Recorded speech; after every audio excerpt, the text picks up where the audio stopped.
Right हो गए थे। अगर हम फंडामेंटल राइट की बात करें तो इसके बारे में कहाँ पे प्रोविजन दिया गया है फंडामेंटल राइट के बारे में? बताओ पार्ट 3 कहाँ उल्लेख कहाँ मिलता है इसका? पार्ट 3 में जो है फंडामेंटल राइट के बारे में पढ़ते हैं पार्ट 3 में। कहाँ से कहाँ तक? आर्टिकल 12 से 35 के बीच में जो है फंडामेंटल राइट के बारे में पढ़ते हैं, ठीक है ना। तो अगर हम बात करें जो हमारा मूल संविधान था उसमें कितने प्रकार के फंडामेंटल राइट थे? 7 प्रकार के फंडामेंटल राइट थे मूल संविधान में। लेकिन वर्तमान में प्रेजेंट टाइम में हमारे पास कितने प्रकार के मौलिक अधिकार हैं? 6 प्रकार के मौलिक अधिकार हैं। एक कौन सा मौलिक अधिकार को हमने हटा दिया? राइट टू प्रॉपर्टी, यानी कि जो संविधान का कौन से 44th कॉन्स्टिट्यूशन अमेंडमेंट एक्ट के द्वारा हमने क्या किया 1978 में क्या किया, राइट टू प्रॉपर्टी को हमने क्या किया संविधान के किससे फंडामेंटल राइट की श्रेणी से हटा दिया, राइट टू प्रॉपर्टी, है ना, राइट टू प्रॉपर्टी। फिर हमारे पास कौन कौन से 6 मौलिक अधिकार बचे? एक है हमारा कौन सा? समानता का अधिकार। समानता का अधिकार की अगर बात करें तो कहां से कहां तक है? ये आपका आर्टिकल 14 से 18 के बीच में हम समानता के अधिकार को पढ़ते हैं, जो कि हम पढ़ चुके हैं। सेकंड क्या है आपका?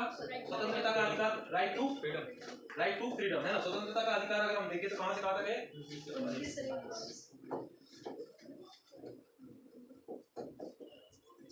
कहां पे? 19 से 22। अगर हम बात करें शोषण के विरुद्ध अधिकार कहां पे है? शोषण के बारे में ये पढ़ेंगे हम 23 से 24 में। और उसके बाद फिर आ जाता है कौन सा मौलिक अधिकार आपका?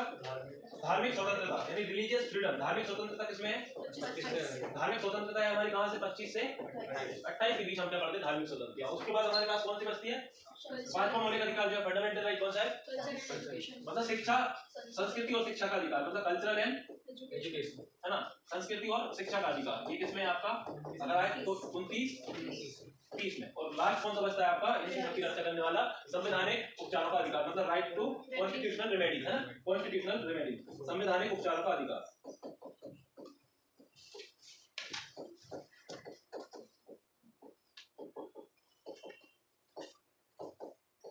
ठीक है, ये थे हम कौन से देख चुके थे? स्वतंत्रता का मतलब हमने कहां से देख लिया था? फ्रीडम तक हमारे कंप्लीट हो गए थे ना। तो अगली हेडिंग बनाएंगे हम आर्टिकल 23। आर्टिकल 23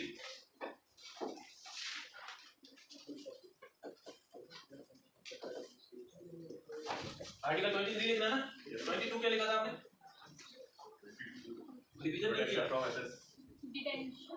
हाँ, मतलब कि किसी भी व्यक्ति को, मतलब कि ऐसे आप अब अगर आप किसी को गिरफ्तार करते हो तो उसके पास कुछ मतलब कि राइट्स रहेंगे। क्या राइट्स रहेंगे? जैसे कि उसको न्यायालय में 24 घंटे में पेश करना है ना, उसकी सुनवाई की जानी है। ऐसे नहीं करना कि नहीं आप बिना सुनवाई के उसको कोई भी मतलब कि दंड नहीं दे सकते, राइट, कोई भी दंड नहीं दे सकते, सजा नहीं दे सकते। अगला लिखेंगे हम आर्टिकल 23। तो देखिए इसमें क्या है? आर्टिकल 23 कहता है मानव दुर्व्यापार तथा बलात्श्रम। देखिए आर्टिकल 23 मानव दुर्व्यापार तथा बलात्श्रम का प्रतिषेध, मानव दुर्व्यापार तथा बलात्श्रम का प्रतिषेध, मानव दुर्व्यापार तथा बलात्श्रम, ये किसमें है? अगर बात करें तो आर्टिकल 23 में क्या है? मानव दुर्व्यापार तथा बलात्श्रम। इंग्लिश में लिखिए provision of human trafficking and forced labour. Provision, PROHI, provision of human trafficking and forced labour. हाँ बताइए क्या हुआ? क्या लिख रहे हैं आर्टिकल 23 में हम? प्रोविजन ऑफ, प्रोविजन नहीं है वो, प्रोविजन HI, प्रोविजन नहीं है वो, है ना, मतलब उसका हम वो करते हैं, प्रतिशत करते हैं, PROHI। हाँ प्रोविजन, हाँ provision of human trafficking and क्या है आपका last? Child sorry forced labour. मतलब कि इसका क्या मतलब है? आर्टिकल 23 का क्या है कि आप किसी को, किसी भी व्यक्ति को, महिला को, पुरुष को या किसी को भी आप किसकी तरह, सामान की तरह क्रय विक्रय नहीं कर सकते। yes, सामान की तरह बेच नहीं सकते। तो क्या है? सामान की तरह क्रय विक्रय नहीं कर सकते, मानव दुर्व्यापार में आता है, ठीक है ना। जैसे बलात्श्रम क्या हो जाएगा आपका? किसी से भी आप, जैसे कि जिसकी एज कम है उससे क्या है? बलात्श्रम नहीं करवा सकते। जैसे छोटे छोटे बच्चे होते हैं, इनसे आप क्या, जैसे 14 साल से छोटा बच्चा है तो उससे क्या नहीं करवा सकते आप, मतलब कि फोर्स जबरदस्ती काम नहीं करवा सकते या कुछ भी। तो ये होता है आपका बलात्श्रम, ठीक है ना। अगला देखेंगे हम कौन सा? आर्टिकल 24। आर्टिकल 24 क्या कहता है? लिखिए आर्टिकल 24। इससे पहले थोड़ी 2-3 चीजें और लिख लीजिए। इसको रोकने के लिए कुछ एक्ट बनाए गए हैं, है ना, मानव दुर्व्यापार और जो बलात्श्रम है ना, human trafficking and forced labour को रोकने के लिए कुछ क्या बनाए गए हैं? एक्ट, मतलब अधिनियम बनाए गए हैं। तो लिखिए पहला अधिनियम। तो पहला अधिनियम लिखिए न्यूनतम मजदूरी अधिनियम, मिनिमम वेजेस एक्ट, न्यूनतम मजदूरी अधिनियम, मिनिमम वेजेस एक्ट। ये कब आया? 1948। देखिए न्यूनतम मजदूरी अधिनियम अगर हम बात करें कब आया? इससे क्या क्या किया गया कि नहीं बलाश्रम का मतलब होता है जैसे अगर आप जबरदस्ती काम करवाएं तो ये सब करो, तो इसलिए क्या किया गया कि नहीं आपको न्यूनतम मजदूरी तो देनी ही पड़ेगी। आपको क्या देनी पड़ेगी, मिनिमम जो है वेजेस आपको देना ही पड़ेगा, मतलब न्यूनतम मजदूरी तो आपको देनी पड़ेगी। इसलिए बहुत सारी योजनाएं भी चलाई गई, जैसे कि अगर आप जो हमारी जो अभी मनरेगा है ना, उसका नाम चेंज हो गया है, तो उसमें जो है न्यूनतम मजदूरी फिक्स है, चाहे स्त्री हो चाहे पुरुष हो, उससे कोई मतलब नहीं है, दोनों के लिए क्या है इक्वल, मतलब कि पे स्केल में मतलब इक्वल पे मिलेगा। ऐसा नहीं कि नहीं अगर आप कोई पुरुष है तो उसको ज्यादा मिलेगा, महिला को कम मिलेगा, है ना। इसलिए न्यूनतम मजदूरी एक्ट लाया कब 1948 में। अगला देखेंगे समान पारिश्रमिक अधिनियम, अगला लिखेंगे समान पारिश्रमिक अधिनियम, equal remuneration act, equal remuneration act,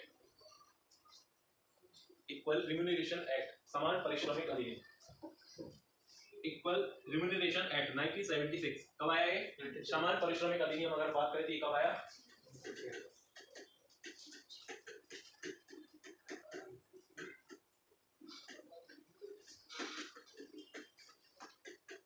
1976 में आया। कौन सा समान पारिश्रमिक अधिनियम, ठीक है ना।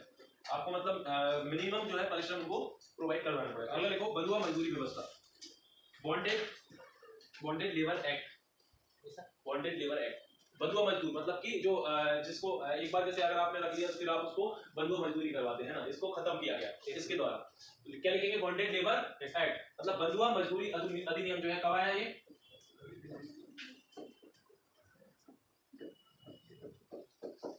1976 कब आया? 1976। बंधुआ मजदूरी अधिनियम भी हमारा कब आया? 1976, है ना। नेक्स्ट लिखेंगे दिस आर्टिकल 24, आर्टिकल 24 क्या कहता है लिखिए।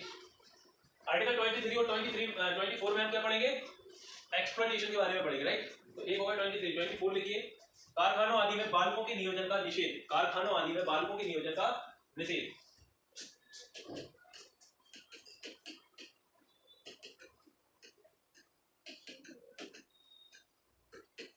बालकों के नियोजन, कारखानों आदि में बालकों के नियोजन का निषेध, मतलब जो भी कारखाने होंगे, बड़े बड़े जो भी कारखाने होते हैं, वहाँ पे जो क्या होते हैं छोटे छोटे बच्चे होते हैं ना, जैसे 14 साल के कम या उनसे जो कम एज होती है, तो आपने देखा होगा कि उनपे एक भारी बोर्ड लगा होता है, उस पे लिखा होता है कि 14 साल के जो बच्चे होते हैं उनसे यहाँ पे काम नहीं करवाया जाता है, या उनका आना यहाँ पे क्या होता है प्रतिबंधित होता है, ठीक है। पहले होता क्या था, छोटे छोटे बच्चों को ना ले जाया जाता था और उनसे इस टाइप की मजदूरी करवाते थे। अब देखिए गरीबी हमारे देश में इतनी है ना कि लोग कोई भी कुछ भी काम कर लेते हैं, है ना।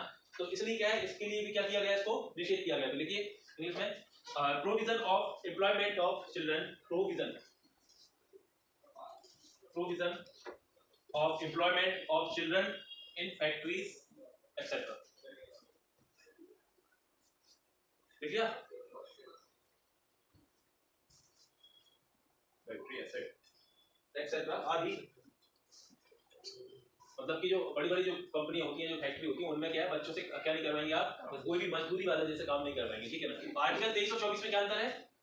आर्टिकल 23 क्या बताता है कि ह्यूमन ट्रैफिकिंग नहीं होगी, आर्टिकल 23 बताता है ह्यूमन ट्रैफिकिंग नहीं होगी, और क्या फोर्थ लेबर मतलब जो बंधुआ मजदूरी है वो नहीं करवाई जाएगी किसी से, ठीक है ना। और आर्टिकल 24 क्या बताता है कि जो छोटे छोटे बच्चे हैं, 14 साल से कम एज के जो बच्चे हैं, उनसे क्या है कहाँ पे फैक्ट्रीज में कोई काम नहीं करवाया जाएगा, राइट। चलिए अगला लिखेंगे आर्टिकल 25। देखिए हम क्या पढ़ेंगे, यहाँ से पढ़ेंगे हम कौन सा अधिकार पढ़ेंगे? धार्मिक स्वतंत्रता, रिलीजियस फ्रीडम, है ना। क्या पढ़ेंगे? धार्मिक स्वतंत्रता यानी रिलीजियस फ्रीडम। अब रिलीजियस फ्रीडम में हम पहला कौन सा आर्टिकल देखेंगे? आर्टिकल 25।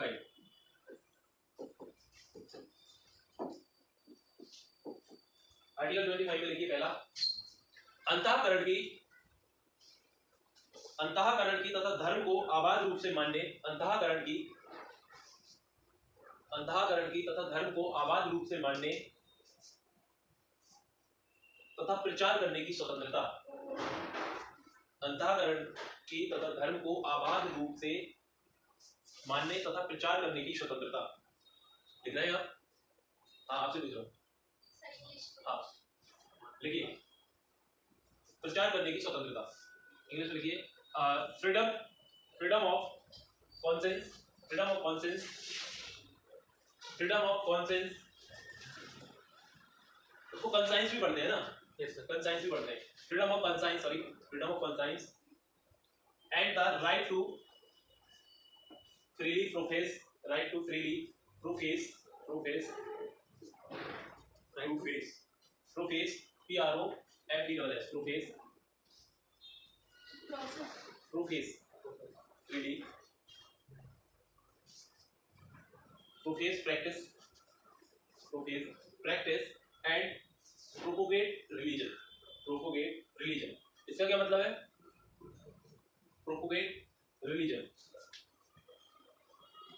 देखो इसका क्या मतलब आर्टिकल 25 हमें ये बताता है क्या है आर्टिकल 25 ये बोलता है कि कोई भी व्यक्ति हो भारत में कोई भी व्यक्ति हो वो धर्म के किसी भी रूप को मान सकता है मतलब अगर उसको लगता है नहीं मूर्ति पूजा करनी चाहिए तो वो मूर्ति पूजा कर सकता है अगर नहीं करनी चाहिए तो नहीं कर सकता है मतलब किसी भी रूप में मान सकता है ना और वो मतलब उसको जो धर्म है जो भी उसने अपनाया बिना किसी भय या बिना किसी डर के गर्व के साथ कह सकता है कि नहीं मैं इस धर्म का व्यक्ति हूँ और वो उसका क्या कर सकता है प्रचार करता है ये हमें कौन बताता है ये हमें बताता है आर्टिकल 25 ठीक है चलिए समझ में आया ये चीज आर्टिकल 25 क्या है जैसे कि अगर आप है ना आपको क्या है कि नहीं मुझे मतलब कि कोई धर्म अपनाना तो आप क्या करेंगे उस रिलीजन को जो है अपना लेंगे और क्या होगा आप उसके बिना भय मतलब बिना किसी डर के ऐसा नहीं कि नहीं अगर आपने धर्म अपना लिया तो फिर क्या होगा कुछ ऐसा होगा कुछ लोग आ जाएंगे इस टाइप की कोई घटना नहीं है संविधान में तो एटलीस्ट नहीं है ठीक है तो आप उसको बिना भय अपना सकते कोई भी हिंदू मुस्लिम सिख ईसाई कोई भी धर्म आप अपना सकते हैं ना अगर आपको जैसे मुस्लिम धर्म अपनाना है तो वो अपना सकते हैं कोई मुस्लिम व्यक्ति अगर उसे हिंदू धर्म अपनाना है तो वो भी आराम से अपना सकते हैं बस ऐसा नहीं होगा कोई इसको फोर्स नहीं कर सकता नहीं आप जबरदस्ती करवा दो नहीं अपनाना ही होगा ऐसा ऐसी कोई प्रोसेस नहीं होती चलिए आजकल देख ही रहे होंगे धर्म का कितना सारा चल रही है ना चीजें यस सर है ना कहीं भी कुछ होता है तो फिर आ जाते हैं बहुत सारे गुंडे टाइप कहीं इधर से कुछ गुंडे आए उधर से कुछ गुंडे आए चलिए अगला लिखेंगे आर्टिकल और एक और मुझे बात बताइए ये तो चलिए हाँ आपके पास स्वतंत्रता हो गई कोई भी रिलीजन आप अपना लीजिए जो भी है लेकिन एक बात और मुझे बताइए कि जो सिख धर्म है ना सिख धर्म है उसमें उनके पास राइट होता है जो किसी के पास नहीं होता क्या राइट होता है उनके पास कृपाण रखने का अधिकार होता है ना हाँ तलवार होती है हाँ वो छोटी सी तलवार जो बोलते हैं कृपाण बोलते हैं उसको तो कृपाण रखने का राइट होता है आपसे एक क्वेश्चन पूछेगा कि जो सिख जो धर्म है कृपाण रखने का जो राइट होता है वो कौन से आर्टिकल में आता है मतलब किस अनुच्छेद के तहत उसको आप बताओगे कौन सा आर्टिकल में आएगा वो आएगा आपका आर्टिकल 25 में किसमें आएगा वो जो अधिकार उनको दिया गया है वो किस मतलब आर्टिकल के तहत दिया गया है अनुच्छेद 25 मतलब अनुच्छेद 25 के तहत उनको राइट दिया गया है तो लिखेंगे ये पॉइंट सिख धर्म के लोगों को कृपाण रखने की स्वतंत्रता सिख धर्म के लोगों को कृपाण रखने की स्वतंत्रता अनुच्छेद 25 का हिस्सा है अनुच्छेद 25 का हिस्सा है किसका हिस्सा है अनुच्छेद 25 का हिस्सा है अरे यार जब तक एक वीडियो में लिखवाया करो थोड़ा सा पढ़ कर लिया करो सेंटेंस को चलो इंग्लिश में लिखिए हाँ the freedom of Sikhs to carry the kirpan the freedom of Sikhs to carry the kirpan carry the kirpan is a part of article 25 is a part of article 25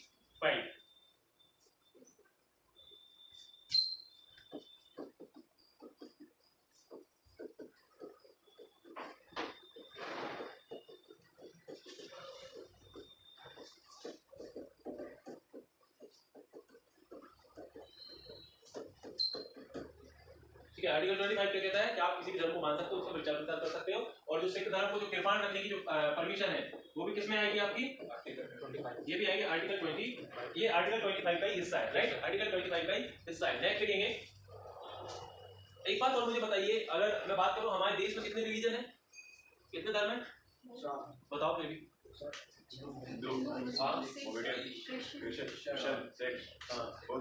और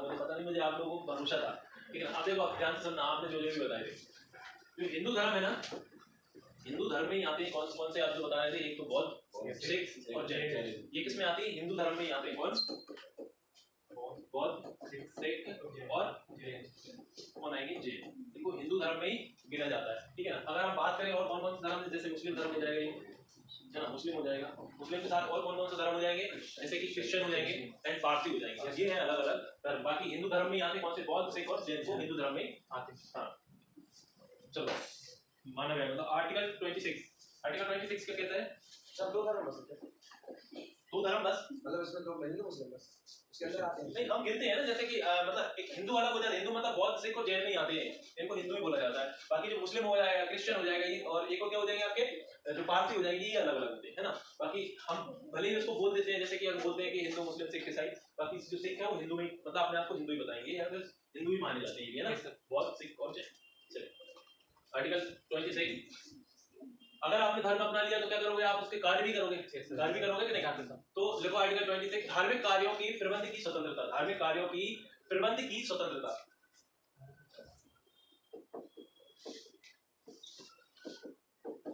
धार्मिक कार्यों की प्रबंध की स्वतंत्रता।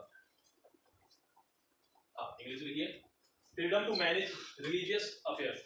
Freedom to manage religious affairs, धार्मिक कार्यों की प्रबंध की स्वतंत्रता। Freedom to manage religious affair, क्या क्या कार्य कर सकते हैं आप धार्मिक कार्य की अगर बात की जा रही है तो?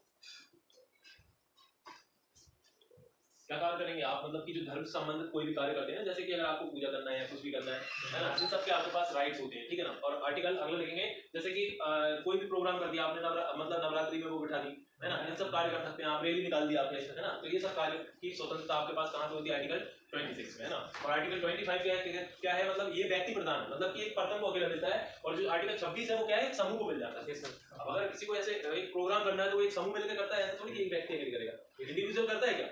मतलब हाँ, एक्सेप्शन हो सकता है, कोई बहुत मतलब अमीर आदमी को कर सकता है, लेकिन हम क्या देख रहे हैं, हम किस परसेप्शन से देख रहे हैं, आम लोगों के परसेप्शन से देख रहे हैं। तो वो क्या करते हैं, बहुत सारे लोग मिलते हैं और एक कोई भी क्या करते हैं, उसकी प्रबंध की उनके पास स्वतंत्रता होती है, उसके प्रचार प्रसार कर सकते हैं कोई भी, है ना, ये सब है आर्टिकल 26 में। अगला लिखिए, जैसे इसके एग्जांपल देख सकते हैं, जैसे कुछ मिशन चलाए गए थे, एक रामकृष्ण मिशन का नाम सुना है ना, तो ये क्या है, धार्मिक कार्यों के प्रबंध की स्वतंत्रता के बेस्ट एग्जांपल है, तो ये मिशन चलाए गए थे, है ना। चलिए अगला लिखिए, आर्टिकल 27। आर्टिकल कौन सा लिखेंगे? 27। आर्टिकल 27 लिखिए, हाँ तो लिखिए, no person shall be compelled, no person shall be compelled, no person shall be compelled to pay any taxes, to pay any tax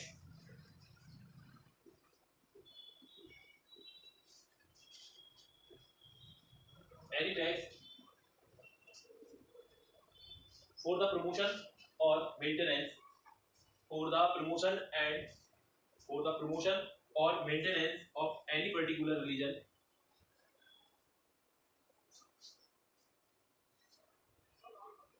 for the promotion or maintenance of any particular religion or religious denomination, religious denomination, religious और क्या लिखा है, religious denomination, Hindi में लिखिए, फिर मैं explain करता हूँ। आर्टिकल 27, किसी भी व्यक्ति को किसी विशिष्ट धर्म, इसको इंग्लिश में अच्छे से पढ़ लो, किसी भी व्यक्ति को किसी विशिष्ट धर्म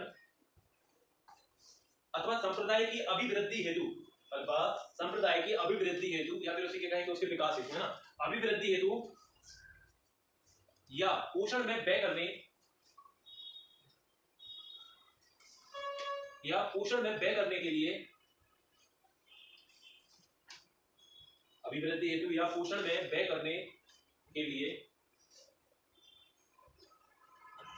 पोषण में व्यय करने के लिए करों के संदाय हेतु, करों के संदाय हेतु, यही वर्ड लिखना है क्योंकि कॉन्स्टिट्यूशन में यही वर्ड आता है ना, करों के संदाय हेतु बाध्य नहीं किया जाएगा,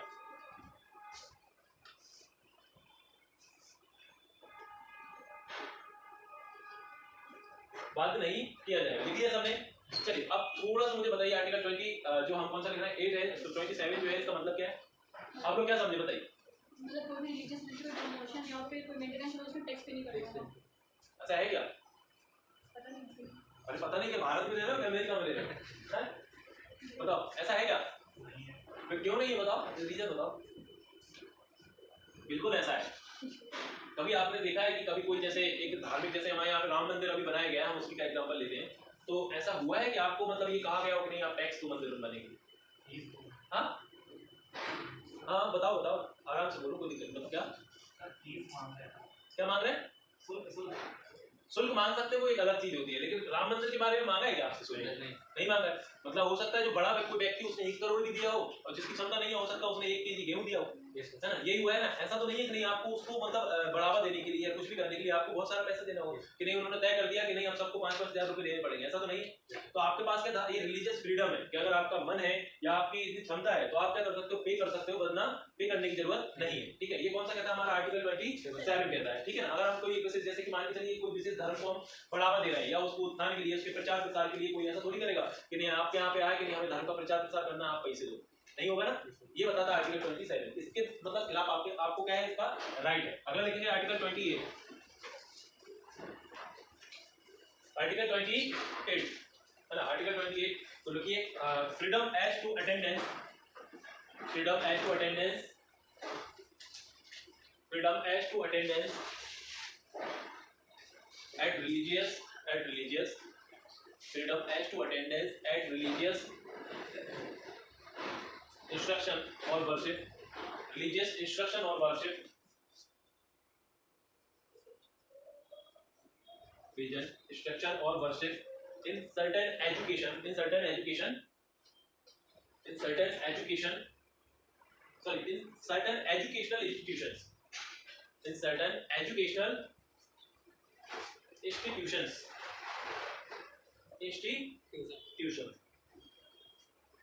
नेक्स्ट देखिए, हाँ हिंदी में देखिए, कुछ दशाओं में कुछ शिक्षा संस्थाओं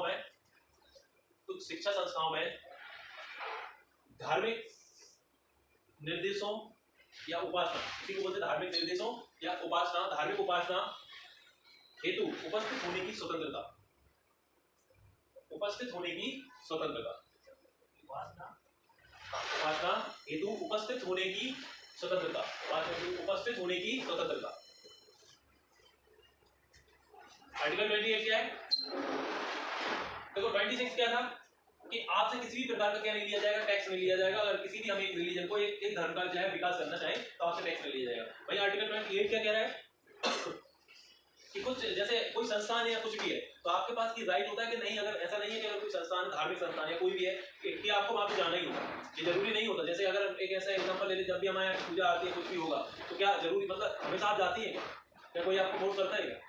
नहीं किया होगा। हाँ मम्मी पापा कर सकते हैं, है ना, वो अलाउड है, बट ऐसा कोई मतलब वो एक अलग बात हो जाती है, वो फैमिली मैटर है, ठीक है। बाकी और कोई ऐसा नहीं है कि नहीं, अगर आप नहीं जाते तो आप पे केस करते हैं, कोई करते हैं, इस टाइप को हटना नहीं होती ना। तो आप फ्रीडम है कि आप अगर कोई ऐसे इंस्टीट्यूशंस हैं तो आप चाहें तो वहाँ नहीं जाते, है ना, बहुत सारे आपके पास ये राइट होते हैं। तो ये हो गया कि आपके आर्टिकल 28, ठीक है। अगला लिखेंगे, अगला है आर्टिकल 29।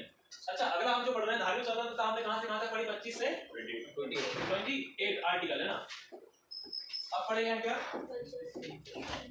आप पढ़ेंगे हम शिक्षा और क्या? संस्कृति और शिक्षा का अधिकार, ये पढ़ेंगे 29-30 में।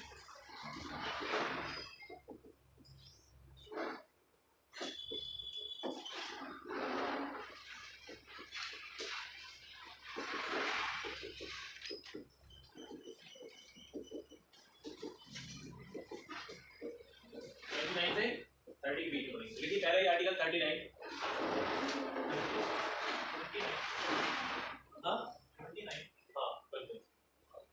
एक बात और, अगर आपने इंस्टीट्यूशन ऐसे देखे होंगे, मान के चलिए आपको एक क्वेश्चन दिया जाता है, कोई एक संस्थान है कि जहाँ पे क्या किया जा रहा है, सरकार पैसा लगा रही है, मतलब हमारी जो गवर्नमेंट है वो पैसा लगा रही है, क्या वहाँ पे धार्मिक शिक्षा दी जा सकती है? दी जा सकती है क्या?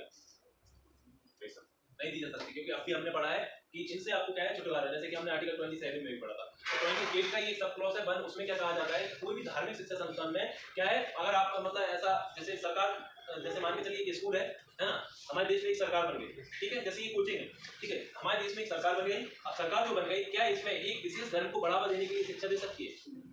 नहीं दे सकती। जैसे मदरसा होंगे तो उनके लिए क्या होगा, अलग से होगा, वहाँ पे ऐसा नहीं, गवर्नमेंट इन्वेस्ट नहीं करेगी। बड़े बड़े जो क्या होते हैं, गुरुकुल होते हैं, क्या वहाँ पे हमारी सरकार इन्वेस्ट करती है? कभी नहीं करती। कहाँ पे इन्वेस्ट करती है? हमारे यहाँ पे जैसे गाँव में जो स्कूलों में उनमें करती है। गुरुकुल होते हैं वो पार्टनर उनके खोले जाते हैं, जो भी होता है वो प्रोसेस रहता है। मदरसे का भी ऐसा ही रहता है। तो धार्मिक शिक्षा नहीं दे सकते जहाँ पे गवर्नमेंट को ऐसा लगे। समझ में आया? ये आर्टिकल 28 का सप्लोज है। अगले देखेंगे आर्टिकल 29, अल्पसंख्यकों के हितों का संरक्षण, अल्पसंख्यकों के हितों का संरक्षण, protection of the interest of minorities, protection of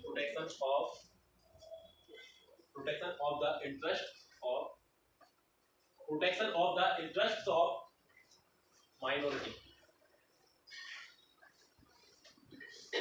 क्या मतलब है आर्टिकल 29 क्या कह रहा है? आर्टिकल 29 है हमारा किससे? अल्पसंख्यक से संबंधित है ना, मतलब माइनॉरिटी में जो होते हैं, माइनॉरिटी में कौन होंगे? अल्पसंख्यक कौन होंगे? मुस्लिम और नहीं, ऐसा कोई नहीं।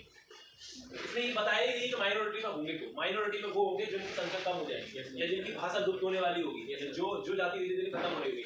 इसमें ये नहीं बताया कि कौन से धर्म का व्यक्ति माइनॉरिटी में आएगा, कौन सा नहीं आएगा। क्या बताया गया कि आधार क्या होगा कि जैसे उसकी भाषा है, अगर वो धीरे धीरे क्या लुप्त होती जा रही है, जैसे आजकल क्या हो रहा है, लोग शहरों में जा रहे हैं, है ना, तो धार्मिक जो है वो धीरे धीरे कम होते जा रहे हैं, लोग गाँव से इतने जुड़े ही नहीं है। जैसे आप शायद लास्ट पीढ़ी हो गए, हम जो इतना गाँव से जुड़े हैं, आगे की पीढ़ी इतनी भी नहीं हुई, हम लास्ट पीढ़ी है ना, तो गांव से जब जुड़े नहीं है तो आपको लैंग्वेज कैसे आएगी। तो इसीलिए हमने क्या किया, इसमें 29 में आपको क्या है धार्मिक शिक्षा दी जाती है और संस्कृति जो है आपको कल्चर के बारे में स्टार्टिंग में ही पढ़ाया जाता है। जो प्राइमरी एजुकेशन होता है, जैसे कि अगर एक एग्जांपल दे, मातृभाषा में आपको शिक्षा दी जाती है, शुरुआत में दी जाती है, तो ये इसी के वो है ना। तो अल्पसंख्यक वर्ग की क्या करना है, हितों का संरक्षण करेंगे।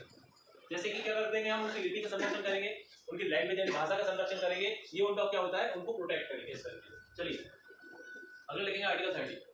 29 समझ में आया। अल्पसंख्यक का मतलब यहाँ पे कौन है, अब मत बोलना कभी कि अल्पसंख्यक का मतलब मुस्लिम है कौन हिंदू है ना। अल्पसंख्यक का मतलब होता है कि जिनकी भी भाषा या जो मतलब कि समूह है बहुत कम बोलने वाले भाषा बचे तो वो अल्पसंख्यक में आ जाएंगे, या फिर उनकी भाषा लुप्त हो रही है, संस्कृति धीरे धीरे खत्म हो रही है, वो क्या है, अल्पसंख्यक में आएंगे। अगले लिखेंगे आर्टिकल 30। आर्टिकल 30 लिखिए, हाँ लिखिए, right of minorities, right of minorities, right of minorities to establish and right of minorities to establish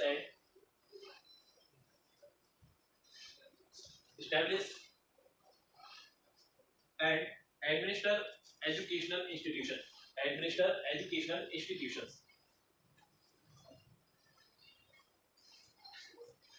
क्या लिखा है, right of minority to establish and administer educational institution है। हिंदी में ऑलरेडी करेक्ट करते हैं। आर्टिकल कौन सा लिख रहा है, 30। शैक्षणिक संस्थाओं की स्थापना और शैक्षणिक संस्थाओं की स्थापना और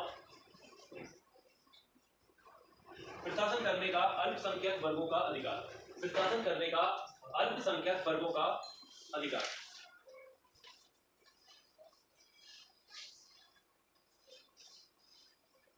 प्रशासन करने का अधिकार हो गया। अब देखिए जैसे किसी भी व्यक्ति की भाषा और जो बोली ये सब क्या संस्कृति लुप्त हो रही है, क्या किया जाएगा कि वो जो व्यक्ति है उनके पास ये राइट रहेगा, जो अल्पसंख्यक वर्ग में आता है, माइनॉरिटी में जो भी आता है, कि वो क्या करेगा, तो शैक्षणिक संस्थान जो है खोल ले और उसको क्या है रन भी वही करेगा, एडमिनिस्टर जो है वो भी कौन रहेंगे, वही रहेंगे, जिससे क्या हो उनकी संस्कृति सुरक्षित रहे। ये क्या है आपका आर्टिकल 29। समझ में आया। मतलब जो माइनॉरिटी है वो कोई भी शैक्षणिक संस्थान खोल सकती है, ठीक है, अपनी भाषा संस्कृति या बोली इसको संरक्षण के लिए। अगला लिखेंगे हम आर्टिकल 31 बता दो मुझे क्या है। क्या है, राज्य किसी को भी किससे वंचित नहीं करेगा, प्रॉपर्टी से वंचित नहीं करेगा। तो ये लिखिए आर्टिकल 31। ऐसे ये हटा दिया है लेकिन आपको पता होना चाहिए ना, तो लिखिए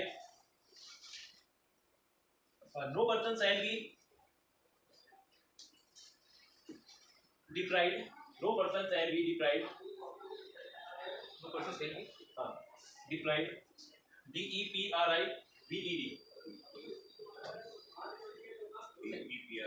क्या है, स्पेलिंग बता दीजिए। DEPRIVED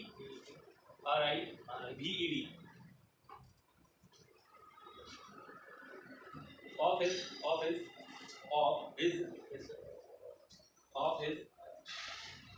property by the state, of his property by the state, है ना। इसको हमने क्या किया, 44 कॉन्स्टिट्यूशन अमेंडमेंट एक्ट लाए, इसके द्वारा क्या किया हमने इसको हटा दिया, है ना, और कहाँ रख दिया 300A में इसको रख दिया। देखेंगे राज्य किसी को संपत्ति से वंचित नहीं करेगा।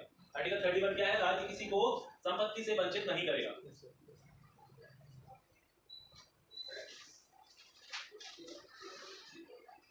ठीक है, ये हो गया हमारे जितने भी क्या मौलिक अधिकार, फंडामेंटल राइट। अब एक फंडामेंटल राइट बचा है जो क्या करता है, हमारे जितने भी जो फंडामेंटल राइट है, मूल अधिकार है, मौलिक अधिकार है, उनकी रक्षा करता है। तो कौन सा है वो, देखिए आर्टिकल 32। आर्टिकल 32 लिखेंगे, संवैधानिक उपचारों का अधिकार। क्या है article 32,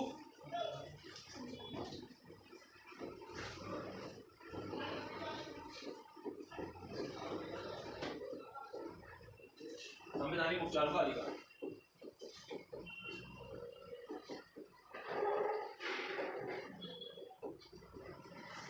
right to constitutional remedies, right to constitutional remedies,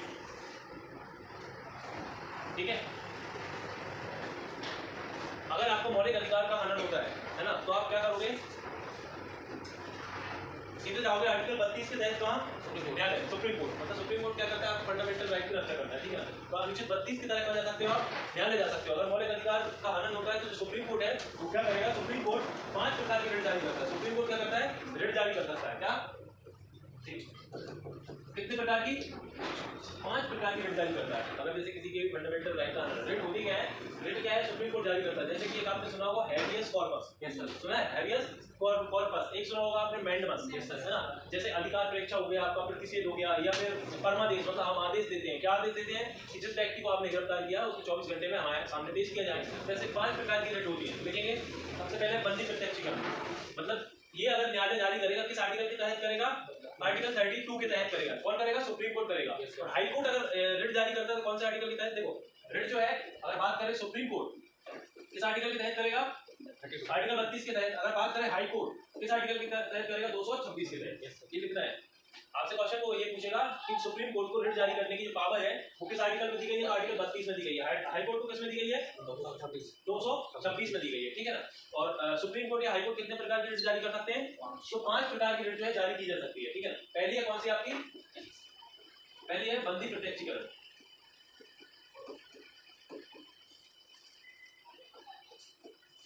बंदी प्रत्यक्षीकरण, इसी को बोलते हैं हम क्या, हैबियस कॉर्पस। देखो हैबियस कॉर्पस क्या लिखेंगे, एक है आपकी कौन सी, हैबियस कॉर्पस। दूसरे लोगों मैंडमस या परमादेश, क्या लिखेंगे,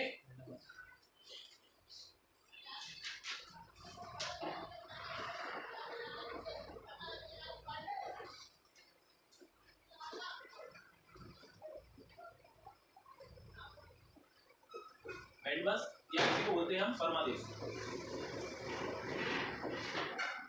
इसका क्या मतलब होता है, इसका मतलब होता है हम आदेश देते हैं किसी भी व्यक्ति को 24 घंटे के अंदर पेश करना है या कुछ भी, है ना। और बंदी प्रत्यक्षीकरण का क्या मतलब होता है, हैबियस कॉर्पस का किसी भी व्यक्ति को सशरीर प्रस्तुत करना। ऐसा नहीं करोगे आप कि नहीं आपने बस ये बोल दिया नहीं वो आ नहीं पा रहे हैं कुछ भी, आप क्या करेंगे, आपको उसको न्यायालय में लाना ही होगा, उसको बोल दो। जैसे अगर कोई दोषी है, जैसे मैं दोषी हूँ तो मुझे लेके ही जाना पड़ेगा, ऐसा नहीं सुनवाई हो जाएगा अगर न्यायालय रिट जारी करता है तब, ठीक है। अगले देखेंगे तीसरी कौन सी रिट है, तो देखो बंदी प्रत्यक्षीकरण, मैंडमस या परमादेश, और एक देखो उत्प्रेषण, क्या लिखेंगे, उत्प्रेषण, उत्प्रेषण,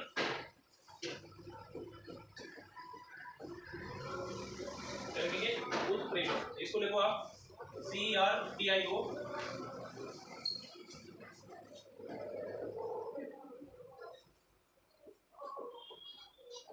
CI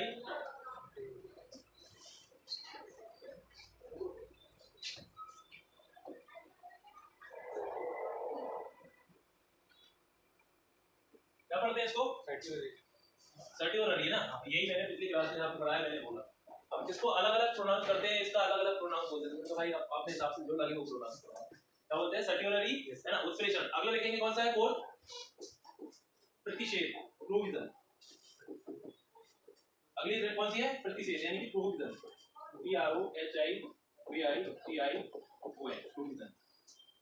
एक है आपकी सर्टिओररी है ना, उत्प्रेषण को सर्टिओररी, प्रतिषेध यानी प्रोविजन, और लास्ट बची है आपकी कोवॉरेंट।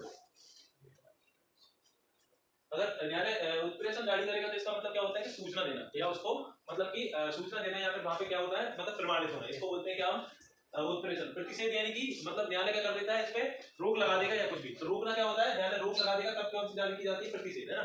अब एक और है आपकी कौन सी, तो देखो इसको को वारंट, हिंदी में क्या बोलेंगे, क्या अधिकार परीक्षा बोलेंगे, हाँ देखो अधिकार परीक्षा बोलते हैं।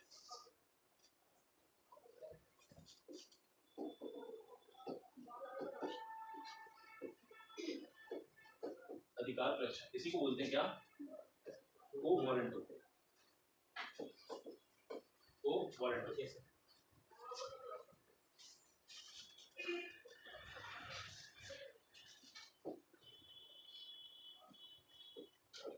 को वारंट है ना, इसका क्या मतलब होता है, को वारंट जब न्यायालय जारी करेगा तो वो ये पूछेगा किसी से भी कि किस अधिकार से आपने, मतलब किस अधिकार से, या आपसे क्या क्वेश्चन पूछेगा, किस अधिकार से आपने किसी को भी गिरफ्तार किया, है ना। जैसे आपके पास बहुत सारे राइट्स होते हैं, क्या राइट है कि अगर आपको कभी कोई भी व्यक्ति अगर गिरफ्तार करता है, कोई भी व्यक्ति का पुलिस अगर गिरफ्तार करती है तो आपके पास राइट होता है, क्या राइट होता है कि आपको मतलब आर्टिकल 22 में राइट होता है कि आप जाने, क्या जाने कि आपको गिरफ्तार क्यों किया जाए, वजह बताएं, है ना, ये राइट। बहुत सारे लोगों को ये पता ही नहीं होता, है ना, तो आया और धर के ले जाते हैं, है ना, लेकिन बस आपके पास बहुत सारे राइट होते हैं। तो ये 5 प्रकार की रिट कौन जारी करता है?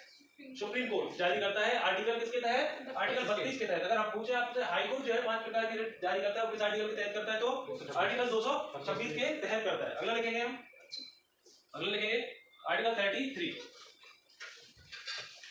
आर्टिकल 33 जो आर्म्ड फोर्सेस होते हैं, आर्टिकल 33 क्या बताता है? आर्टिकल 33 बताता है कि जो आर्म्ड फोर्सेस होती है ना, सशस्त्र बल होते हैं, उनके जो मूल अधिकारों पर क्या लगाया जाता है? कुछ मतलब रोक लगाई जाती है। उनको जो है आम जनता की तरह मूल अधिकार नहीं मिलते, फंडामेंटल राइट नहीं मिलते। तो वही बताया गया आर्टिकल 33 में। लिखेंगे article 33, power of parliament to, power of parliament to,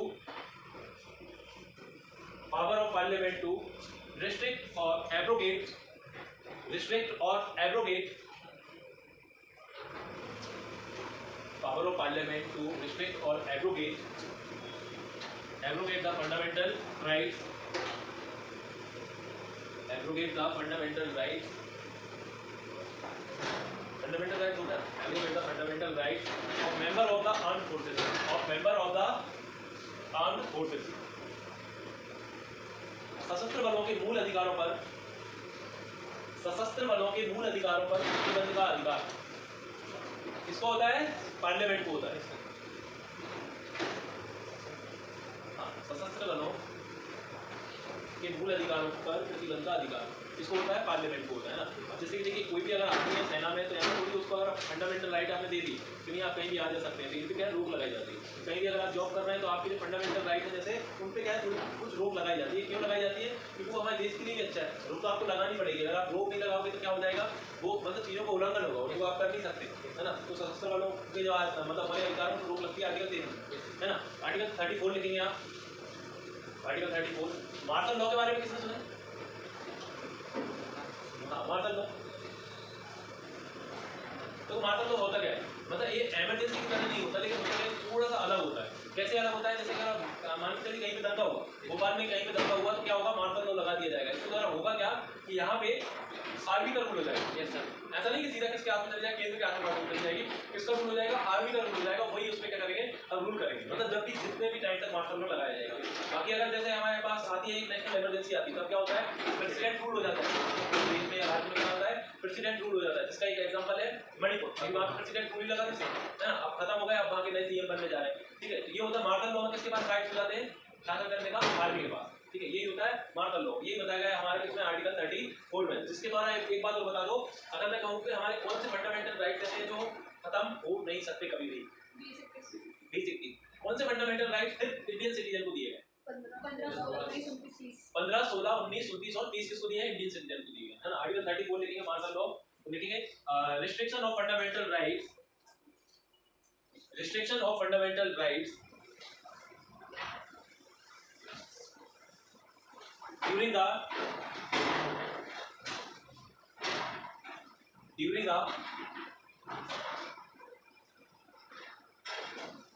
imposing of martial law। जब मार्शल लॉ आप इम्पोज करते तो कहीं भी लगा देते हो इम्पोजिंग ऑफ मार्शल लॉ, है ना। किसका शासन आ जाता है? मिलिट्री का शासन आ जाता है। ठीक है ना। हिंदी में लिखेंगे मार्शल लॉ लागू होने पर मौलिक अधिकारों का सीमित किया जाना। मार्शल लॉ लागू किए जाने पर मौलिक अधिकारों का जो है सीमित किया जाना। जैसे कि क्या सीमित किया जाएगा कि आपके पास है एक 19 का सब क्लॉज डी, 19 का सब क्लॉज ए का डी क्या कहता है? कहीं भी आपके पास क्या घूमने की स्वतंत्रता है। बट ये क्या किया जाए? इसके द्वारा होता क्या है कि इसके द्वारा आपके जो भी फंडामेंटल राइट है उन पर रोक लगा दी जाती है। कुछ पे ऐसा नहीं कि सारे के सारे खत्म कर देंगे, है ना, ये कुछ पे लगा दी जाती है। अगले लिखेंगे हम आर्टिकल 35। कुछ खास मामलों में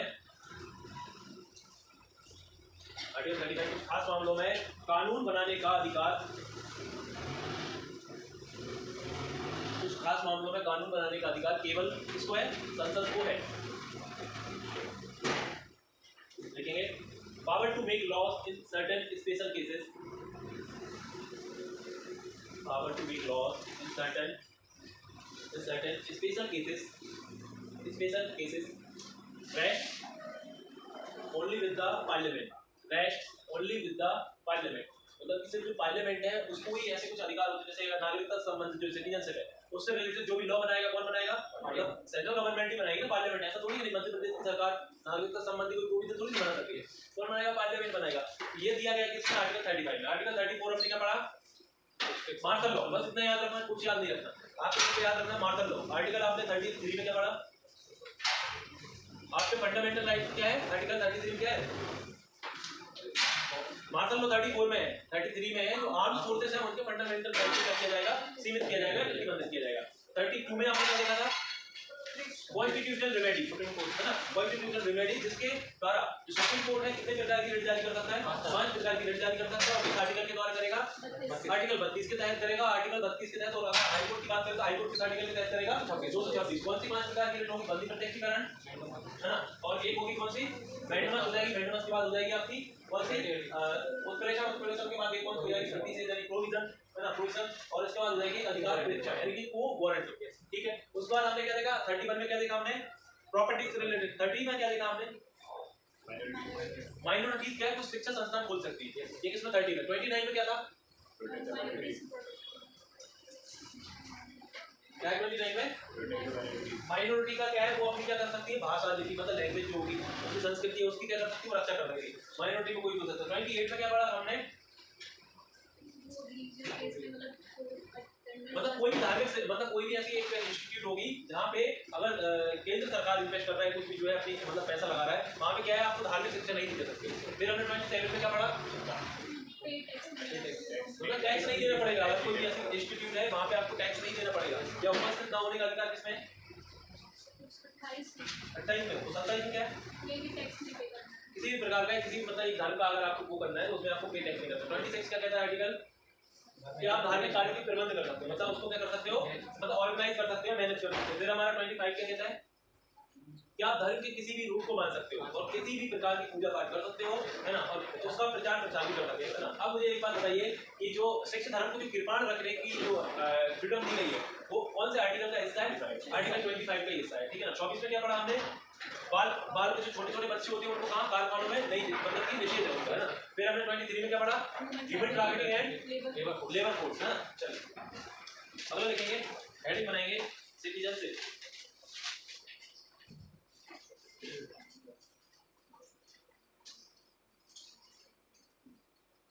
अब मुझे बताइए सिटीजनशिप होता क्या, ध्यान दिखता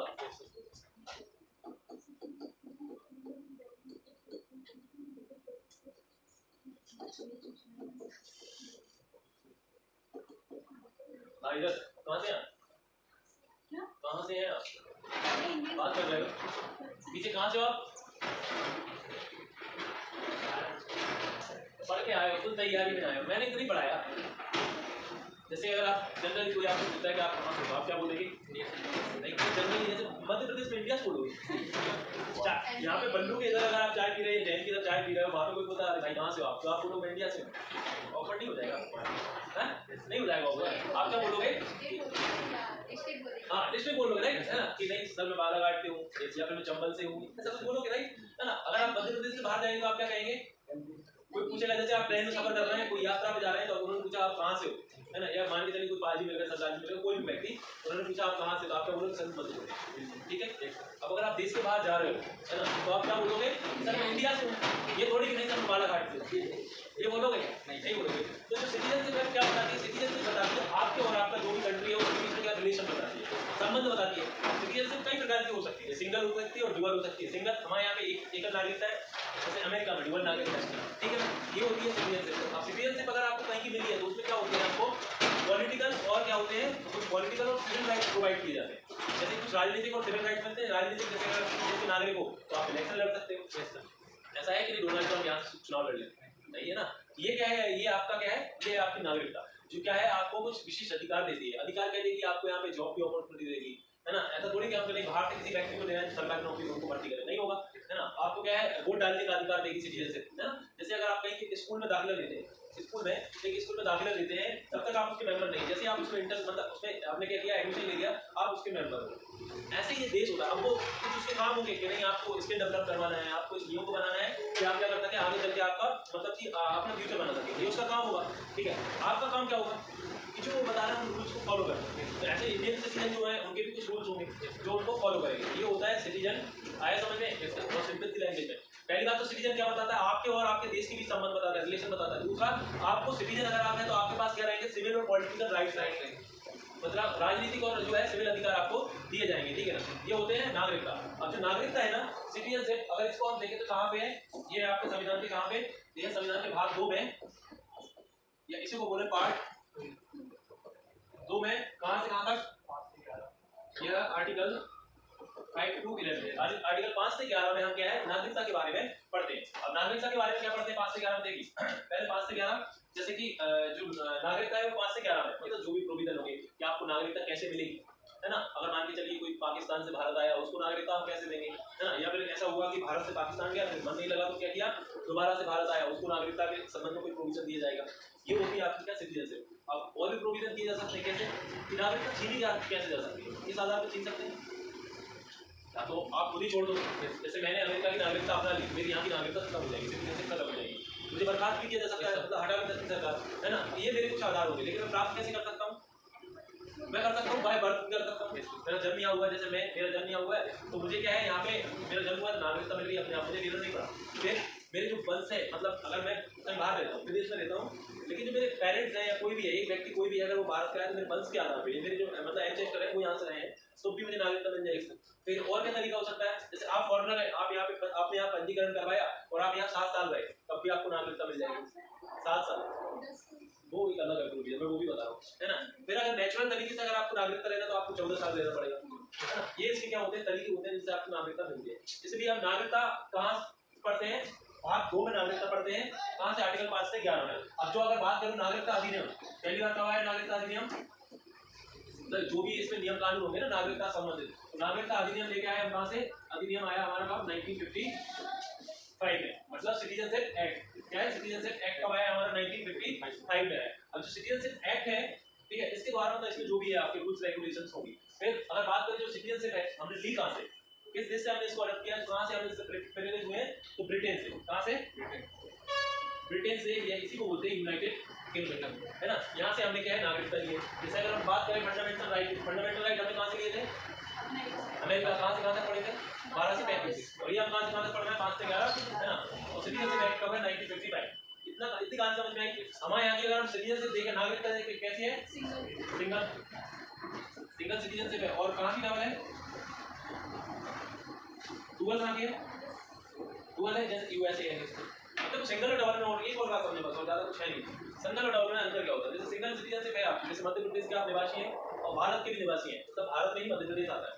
अब अमेरिका में क्या होता है, ऐसी स्थिति है, अमेरिका में भारत, मतलब एक अमेरिका है और एक स्टेट है उसका मध्य प्रदेश है, तो उसको सेंट्रल की ओर से तो मिलेगी, उसको स्टेट की ओर से भी सिटीजनशिप मिलती है। इससे होता क्या है कि राज्य अगर चाहे, जैसे अपने यहाँ पे अगर चाहे कि आप नहीं, मध्य प्रदेश में क्या है कि हमारी ये भाषा को हमें प्रचार करना है या हमें इस धर्म का और बढ़ावा देना है, तो क्या करेगा मध्य प्रदेश सरकार, ये करेगी कि नहीं ऐसा करते हैं, हम एक लॉ ले आते हैं, तो क्या करेगी वो, हमारे यहाँ की धर्म को बढ़ा देंगे, या इस भाषा के बोलने वाले ज्यादा है, इसके आधार पर कोई नियम कानून बना देंगे। इससे होगा क्या है कि उत्तर प्रदेश में जो लोग रह रहे होंगे वो क्या करेंगे, इसका विरोध करने लगेंगे। देश तो एक ही है, आप एक चीज को बड़ा कैसे सकते हो, इससे क्या होगी, असमानता होगी, इनइक्वालिटी होगी, भेदभाव होगा। इसीलिए हमारे यहाँ पे जो है क्या है, सिंगल नागरिकता रखी है। अगर भेदभाव होगा तो आपका जो समानता बढ़ा है, आपने किसमें बढ़ा है, आर्टिकल 14 से 18 में, मुझे पता हो जाएगी। इसलिए हमारे यहाँ पे क्या सिंगल सिटीजनशिप है, अमेरिका में लेकिन डबल।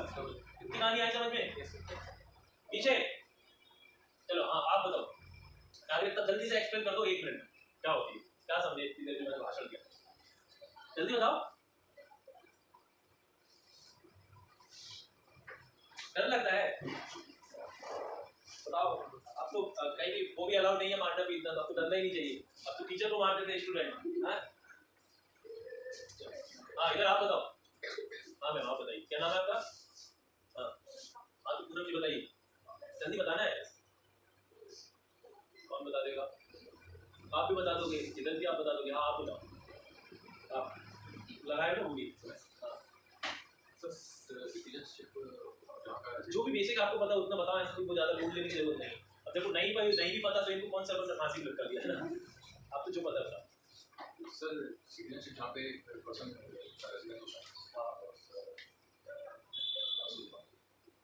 यही मतलब आप और कौन बताएगा, इधर आप बताओ। अरे मैंने इतना अच्छा तो बताया था कि सिटीजनशिप क्या होती है। हाँ जल्दी बताओ। जो मतलब हमारे फादर या हमने जन्म दिया वो लगी नागरिकता। ये तो आपने बता दी नागरिकता प्राप्त होती है, मैं बस इतना पूछ रहा हूँ सिटीजनशिप होती है। तो आपको बस इतना कहना है कि सिटीजनशिप ये होती है कि एक आपके देश और आपके बीच में संबंध बताती है। और सिटीजनशिप अगर आप कहीं के सिटीजन है तो आपके पास कुछ अधिकार मिलेंगे, कौन से, जैसे कि आपको मिल जाएंगे पॉलिटिकल राइट्स मिल जाएंगे, सिविल राइट्स मिल जाएंगे। तो यही होती है सिटीजनशिप। एक्ट तो ये तो दुनिया की चीजें है ना, यही है आपकी नागरिकता। तो पहले लिखेंगे आप, देखिए नागरिकता देखिए, सबसे पहले लिखेंगे आप नागरिक या सिटीजन, डैश लगाएंगे, इसमें लिखेंगे वह व्यक्ति जिसको राज्य की तरफ से, वह व्यक्ति जिसको राज्य की तरफ से, ब्रैकेट में लिख लेना राजनीतिक व सिविल, और ब्रैकेट बंद, वह व्यक्ति जिसको राज्य की तरफ से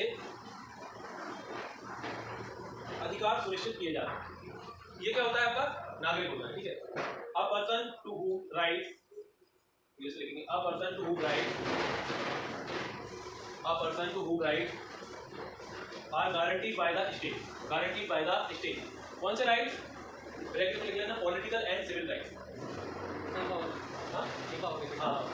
A person to whom rights are guaranteed by the state, guaranteed by the state, guaranteed by the state। तो ब्रैकेट में कौन से लिखेंगे, कौन से राइट्स मिलेंगे आपको, पॉलिटिकल और सिविल राइट्स, है ना। हो गया, ये होती है नागरिक। अब जो नागरिक जो वर्ड है, सिटीजन जो वर्ड है, वो पहली बार किसने दिया था, अरस्तु जो थे फिलोसोफर थे, दार्शनिक थे, उन्होंने दिया था। कौन सा, नागरिकता। अगला लिखेंगे सिटीजनशिप एक्ट। कब आया हमारा सिटीजनशिप एक्ट, 1955 में हमारा सिटीजनशिप एक्ट आया।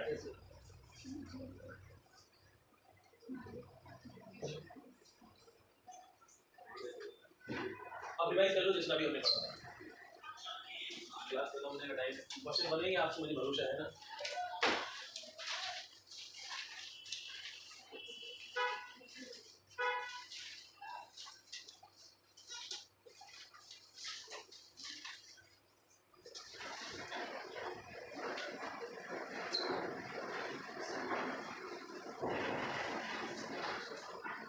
ड्यू सिटीजनशिप तो डुअल सिटीजनशिप, तो दो कंट्री की सिटीजनशिप।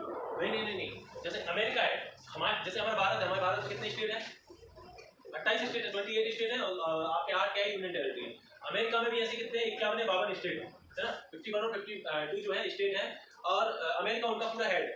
तो क्या करता है, जैसे हमारे यहाँ पे क्या होता है, इंडिया ने हमें सिटीजनशिप नागरिकता दे दी कि हम भारत के नागरिक है ना, बस ये हमारी सिंगल सिटीजनशिप है। अमेरिका में क्या होता है कि अमेरिका तो देगा ही देगा, आप जिससे, जैसे अगर आप वहाँ से, अगर आप कैलिफोर्निया से हैं तो वहाँ की आपको सिटीजनशिप मिलेगी, बाकी भी क्या मिलती है आपको, नागरिकता अलग से दी जाती है। मतलब आपको, जैसे अगर आप किसान है तो आपको जो एक अपने यहाँ पे जो सब्सिडी दी जाती है, कौन देता है, सिर्फ सेंट्रल गवर्नमेंट देगी, है ना। वहाँ पे क्या होता है, वो किसान को मतलब लाभ सेंट्रल गवर्नमेंट तो देगी, साथ में कौन देगा, स्टेट गवर्नमेंट भी देगी, है ना।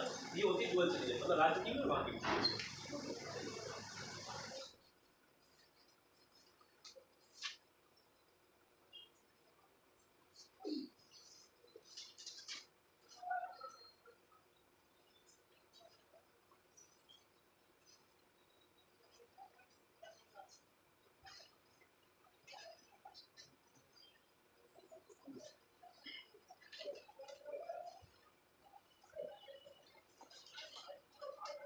वैसे आप फंडामेंटल राइट रट गए होंगे, है ना, अभी नहीं रटे, इतना तो रिवीजन हो गया।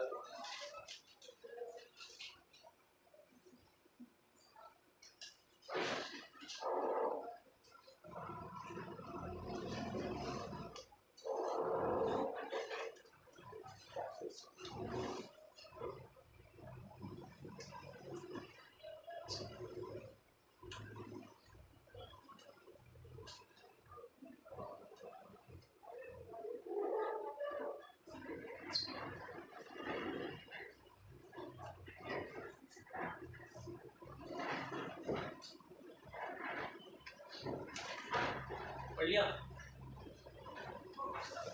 चलो आप बताएं, पढ़े।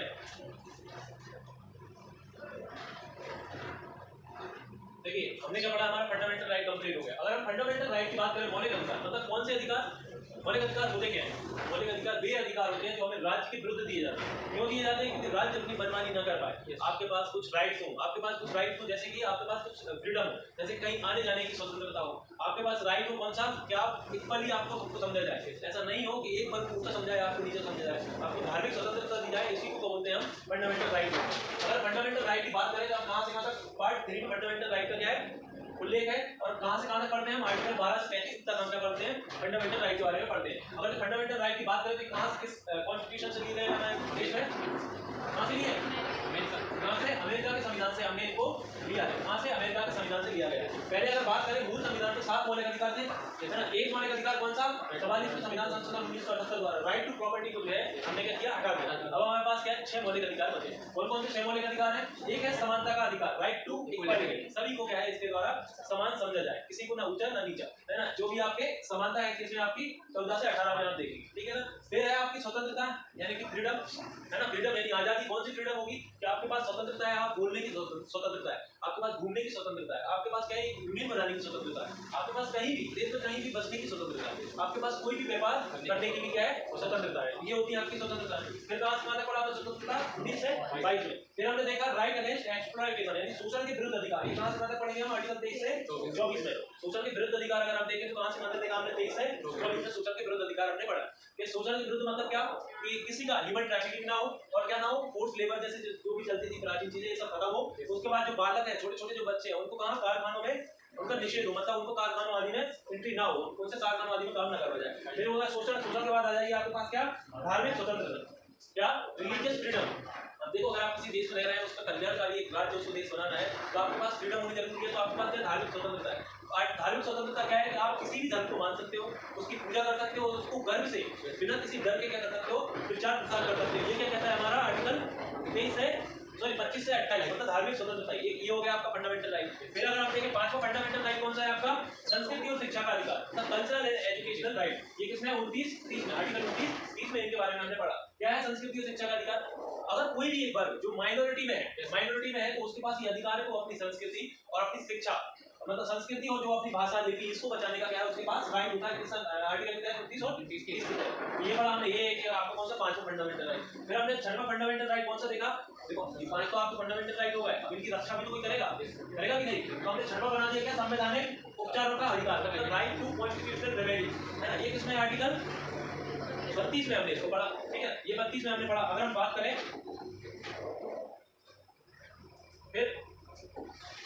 तो आपके पास क्या है ये स्वतंत्रता हो गई। और इसी में जो आपका न्यायालय क्या है?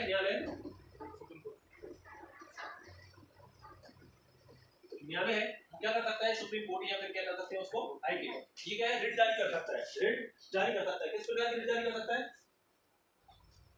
कितने प्रकार की रिट जारी करता है? 5 प्रकार की रिट जारी कर सकता है। कौन कौन सी 5 प्रकार है? अब क्या है सुप्रीम कोर्ट के पास मतलब पावर होती है कि अगर आपको फंडामेंटल राइट का उल्लंघन हुआ है तो आर्टिकल 32 के तहत आप कहां जा सकते हो? सीधे जाओगे सुप्रीम कोर्ट बिना किसी रोक टोक, है ना। सीधे जाओगे आप सुप्रीम कोर्ट और सुप्रीम कोर्ट के पास 5 रिट जारी करने का राइट होते हैं। वो किस आर्टिकल के तहत होता है? सुप्रीम कोर्ट के पास आर्टिकल 32 के तहत। और हाई कोर्ट के पास किस आर्टिकल के तहत होता है? आर्टिकल 226 के तहत होता है। तो रिट कौन सी है? बंदी प्रत्यक्षीकरण हैवियस कॉर्पस। एक है कौन सी आपकी मेंटेनेंस यानी परमादेश, एक है आपकी ऑब्स्ट्रेशन और एक कौन सी आपकी प्रतिषेध और एक कौन सी अधिकार परीक्षा, है ना। ये होते हैं क्या आपके पास रिट्स होती है। सुप्रीम कोर्ट और हाई कोर्ट दोनों जारी कर सकती है, ठीक है। फिर हमने देखा क्या सिटीजनशिप नागरिकता होती क्या है? नागरिकता आपके और आपके देश के बीच में क्या है रिलेशन बताती है ना। रिलेशन बताती है। और नागरिकता अगर आपको कहीं की प्राप्त है तो वहां के क्या मिलेंगे? आपको पॉलिटिकल भी राइट्स मिलेंगे और क्या मिलेंगे? सिविल राइट्स मिलेंगे, ठीक है। अब जो नागरिकता एक्ट लाया गया था वो कब लाया गया था? 1955 में लाया गया था। अगर नागरिकता का हम वर्णन देखें तो कहां है? भाग 2 में आर्टिकल कहां से कहां तक? आर्टिकल 5 से 11 तक में जो है नागरिकता है। और नागरिकता का जो है हमने कहां से प्रेरित है मतलब कहां से है? तो ब्रिटेन से, ठीक है। ब्रिटेन से। और हमारे यहाँ की जो नागरिकता है इंडिया की कैसी है? सिंगल सिटीजनशिप है। और जैसे अमेरिका की कैसी है? डुअल सिटीजनशिप, ठीक है। क्लियर? हाँ, किसी का कोई doubt? Sir dual citizenship 2 country की होती है, सर गूगल पे ऐसा है। सॉरी क्या? सर ड्यूअल सिटीजनशिप 2 कंट्रीज की होती है, गूगल पे ऐसा है। 2 कंट्री की होती है भाई गूगल पे पता नहीं क्यों दिया है, लेकिन डुअल सिटीजनशिप वही उसको भी बोलते हैं। जैसे 2 तो वो हो सकती है जो आप बोल रहे हो, तो ये भी होती है जैसे अमेरिका की। आप सर्च करो अमेरिका में डुअल सिटीजनशिप है या नहीं, है ना। अब अमेरिका एक स्टेट है, उसको स्टेट की ओर से भी सिटीजनशिप मिलती है और सेंट्रल की ओर से भी, हाँ मिलती है ना। तो मिलती है, आप सर्च करो अभी, है ना। डुअल सिटीजनशिप ये भी होती है और दो देशों की भी मिल सकती है। देखो हमारे देश में ये सुविधा नहीं है, हमारे देश की नहीं मिल सकती। अगर हमारे देश का कोई नागरिक है तो उसको सिर्फ हमारे देश का ही नागरिक लेना होगा। अगर जैसे अगर मैं इंडिया का नागरिक हूँ और मैं बाहर रहने लगा और मैंने वहाँ से सिर्फ अपना ली, मेरी यहाँ की नागरिकता, मेरे को ऐसा नहीं कुछ अप्लाई करना है, कुछ फॉर्म भरना है, कुछ नहीं भरना, क्या होगी अपने आप खत्म हो जाएगी, है ना। ये होता है। अगर हो सकता है ये भी शायद और कहीं देश में ये प्रोविजन हो कि नहीं आप वहाँ की भी नागरिकता लो, यहाँ की भी लो, है ना। दो पासपोर्ट कैरी करते हैं, दो पासपोर्ट कैरी करते हैं ऐसा, हाँ हो सकता है।